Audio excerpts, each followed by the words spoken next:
Assalamualaikum warahmatullahi wabarakatuh. Selamat siang. Salam sejahtera bagi kita semua. Om Swastiastu, Namo Buddhaya, salam kebajikan. Santi, Santi, Om Santi.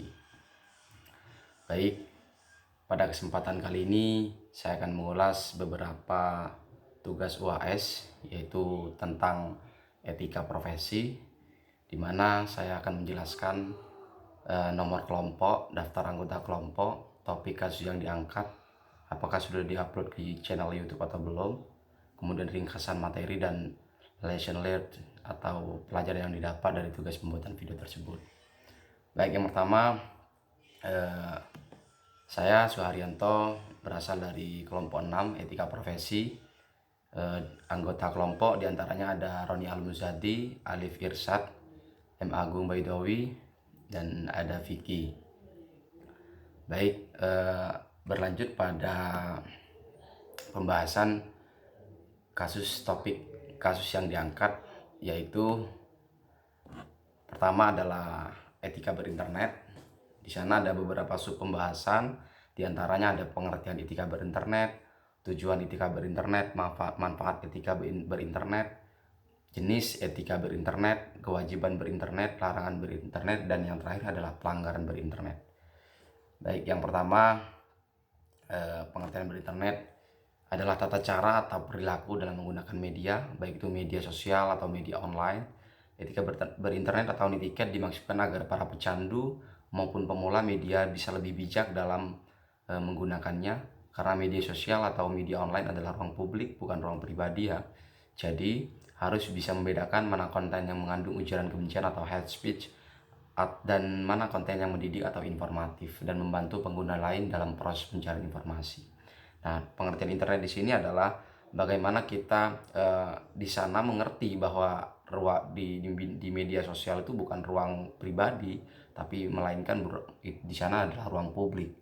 Jadi kita harus mengantisipasi bagaimana kita tidak tercemar, tidak terjerumus dalam hal-hal yang berbau ujaran kebencian, yang mengandung unsur sara, atau bahkan yang itu tidak sesuai dengan fakta di lapangan. Nah, untuk memberikan pengertian etika berinternet kepada kita sendiri maupun orang lain adalah bagaimana kita untuk memberikan pendidikan yang informatif kepada teman-teman pengguna lain agar lebih bijaksana, lebih budiman dalam bagaimana menggunakan media sosial atau media online. Kemudian berlanjut pada tujuan etika berinternet. Tujuan di sini adalah untuk mengatur perilaku seseorang dalam berkomunikasi di dunia maya.